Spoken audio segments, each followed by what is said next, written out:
यह बजट गरीबी से मुक्ति दिलाने के लिए समयबद्ध और व्यापक रूपरेखा प्रस्तुत करता है।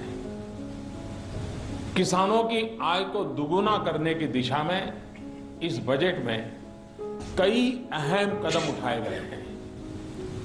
उनमें से एक महत्वपूर्ण कदम है प्रधानमंत्री कृषि सिंचाई योजना, जिसके तहत निवेश में अभूतपूर्व बढ़ोतरी की गई है और हर खेत को पानी पहुंचाने की दिशा में एक बहुत बड़ा प्रयास है। गांव के विकास में बिजली और सड़क, इस महत्व को मैं और आप हम सब जानते हैं। इस बजट में 2019 तक देश के हर गांव को सड़क से जोड़ने का एक बहुत बड़ा अहम संकल्प है। प्रधानमंत्री ग्राम सड़क योजना में अब तक की सबसे बड़ी धनराशि का आवंटन किया गया है। साथ ही साथ 2018 तक हर गांव में बिजली की सुविधा देने की व्यवस्था की इस बजट में स्पष्ट रूप से है। आपको एक नई ऊर्जा मिलेगी, गति मिलेगी और सामान्य मानवी के जीवन में बहुत बड़ा बदलाव आएगा।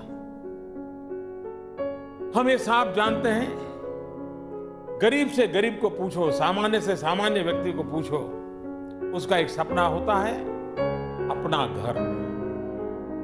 हर गरीब का सपना है अपना घर। मिडिल क्लास हो, नियो मिडिल क्लास हो, उसका सपना कैसा पूरा करेंगे? सरकार की मदद के बिना संभव नहीं है। और इसलिए इस बजट में वो सारे प्रावधान किए गए हैं जिसके कारण हाउसिंग सेक्टर को बल देगा और सामान्य से सामान्य मानवी को घर देगा। इसके अलावा किराए के घर में रह रहे लोगों को किराए की राशि के ऊपर भी इनकम टैक्स में छूट में बढ़ोतरी की गई है। 5 लाख तक की आय वाले व्यक्तियों के लिए आयकर में कमी की गई है। हमारे देश में गरीबों के नाम पर राजनीति बहुत हुई। आप यह जानकर के चौंक जाएंगे कि गरीब मां अपने बच्चों का खाना बनाने के लिए जो चूल्हा जलाती है, उसके कारण उसके और उसके बच्चों के स्वास्थ्य पर गंभीर खतरा पैदा होता है। जो इस विषय के एक्सपर्ट हैं, जानकार लोग हैं, उनका कहना है कि चूल्हे के कारण, उस धुएं के कारण गरीब महिला के शरीर में एक दिन में 400 सिगरेट का जो धुआं होता है, उतना धुआं उसके शरीर में जाता है। ऐसे गरीबी की रेखा के नीचे जीने वाले करोड़ों परिवारों को इससे मुक्ति दिलानी है।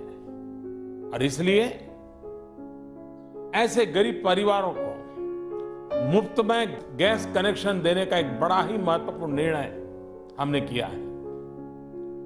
5 करोड़ गरीब परिवार जो आज चूल्हा जलाते हैं, उन्हें धुएं से मुक्ति मिलेगी।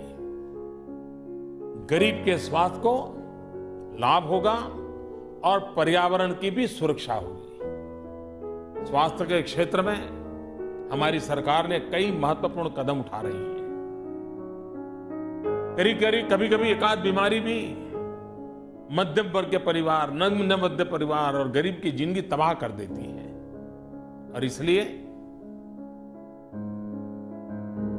बीमारी के समय उस परिवार के साथ खड़े रहने का इस सरकार ने निर्णय किया है। खास करके सीनियर सिटीजन, वरिष्ठ नागरिक, जिनको इसकी सबसे ज्यादा आवश्यकता होती है, हमने उसके लिए भी योजनाएं प्रस्तुत की है। हमारा देश सुरक्षित रहे, हर देशवासी सुरक्षा का एहसास करे और उस बातों को ध्यान में रखते हुए सुरक्षा क्षेत्र में हमारी सेना सक्षम बने,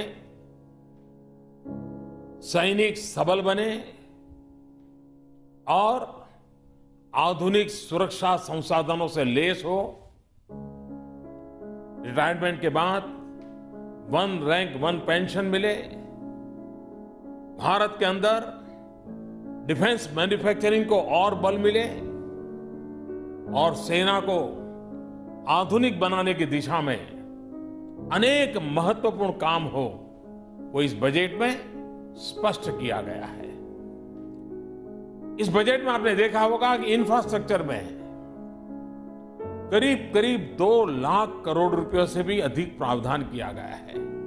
उसका फायदा जो सीमावर्ती क्षेत्र हैं, जहां हमारी सेनाएं हैं, तैनात हैं, उनको जरूर मिलेगा। भारत का युवा आगे बढ़ रहा है। उसके रोजगार के अवसर बढ़ाने के लिए 2 नई पहल, फॉर्मलाइजिंग द इनफॉर्मल और एम्प्लॉइंग द अनएम्प्लॉयड, इसे हम शुरू करने जा रहे हैं। साथ ही साथ स्टार्टअप्स, क्योंकि मेरा तो मंत्र है startup India, stand up India. Startups के लिए एक अनुकूल इकोसिस्टम तैयार करने के लिए टैक्स में प्रावधान रखे गए हैं। हमारा देश का दलित, हमारा आदिवासी अब एंटरप्रेन्योर बनना चाहता है। उसके सपने हैं, वो जॉब सीकर नहीं, वो जॉब क्रिएटर बनना चाहता है। उस सपने को साकार करने के लिए सरकार ने एक विशेष एंटरप्रेन्योर हब स्थापित करने का निर्णय किया है।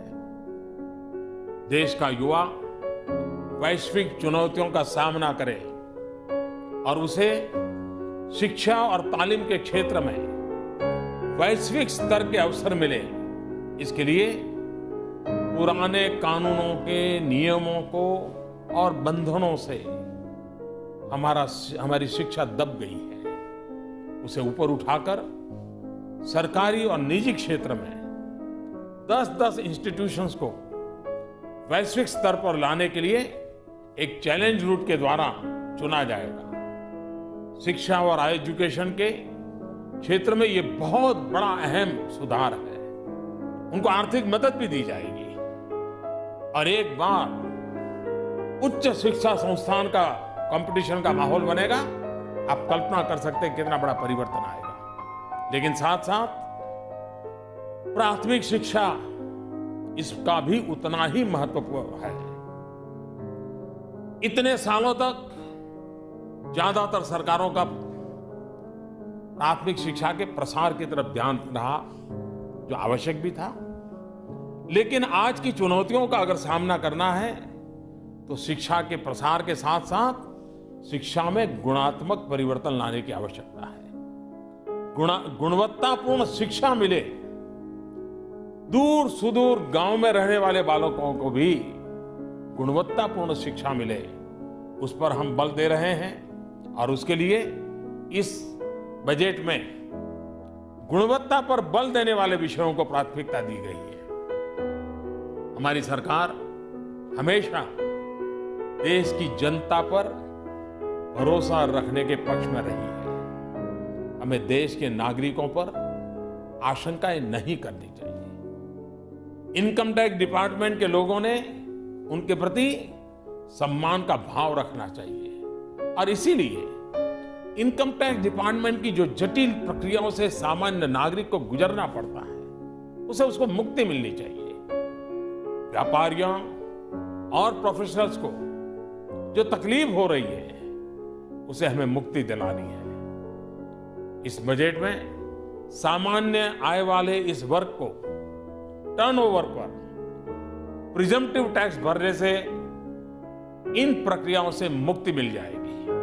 ये एक बहुत बड़ा सरलीकरण इस टैक्स बजट सिस्टम में किया गया है। मैं फिर एक बार श्रीमान अरुण जेटली जी को बधाई देता हूं और देशवासियों को विश्वास दिलाता हूं कि ये बजट आपके सपनों के करीब है।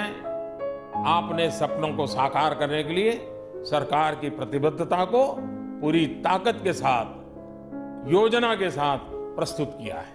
बहुत बहुत धन्यवाद।